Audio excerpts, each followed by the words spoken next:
Annyeong, I'm Chef Atulia. Today I'm gonna show you how to make Danmuji. It's Korean pickled radish. Let's get started. I'm gonna use a daikon radish, but if you can't find these, you can also use Korean radish. You can find these radishes at the Korean grocery store and also at the Japanese grocery store. First, peel your radish and cut off any unwanted top and bottom parts. I'm gonna use my Danmuji to make kimbap later, so I'm gonna cut most of my radish into strips. And for the length of my strips, I like to measure from my pinky side to my thumb side on my hand, and that gives me the perfect length for half the size of a kimbap roll. And I'll just place 2 pieces of Danmuji per roll. Cutting them into half-length strips just makes it so much easier to work your knife through the daikon rather than one huge long strip. And whatever remaining piece of daikon you have left over, you can cut them into rounds or even half moons, and this is how you would cut them to serve them as a side dish. Now moving on to our pickling brine. Into a small pot, add 1 cup or 233 grams of rice vinegar. Rice vinegar is one of my favorite vinegars for pickling brines because it has a nice mild flavor.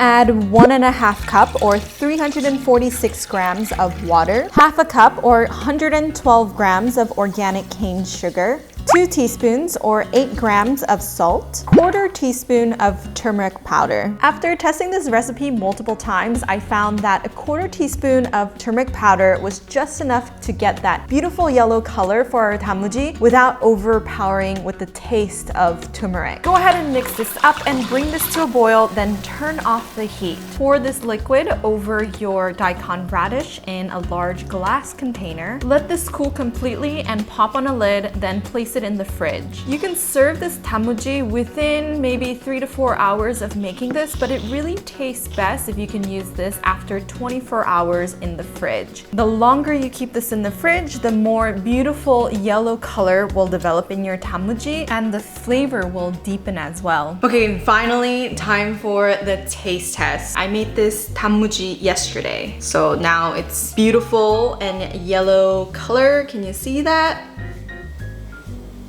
The turmeric at first, it doesn't really get it that dark, but don't worry about it because it's gonna get dark as it sits. It's gonna, like, the yellow's gonna penetrate more and more. Okay, here.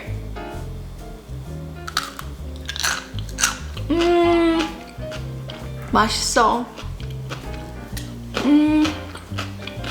For me, this Danmuji recipe is the perfect amount of acidity and perfect amount of sweetness. A lot of Danmuji that you buy at the stores or like a lot of other recipes, I noticed that they're way too sweet or way too sour. And also some of them are just way too much turmeric. They put, like, for the same amount that I made, they put like a teaspoon of turmeric, and that's just too much. I tried it actually myself. This is my 4th test to get the perfect Danmuji, and a 1/4 teaspoon just like did the job perfect.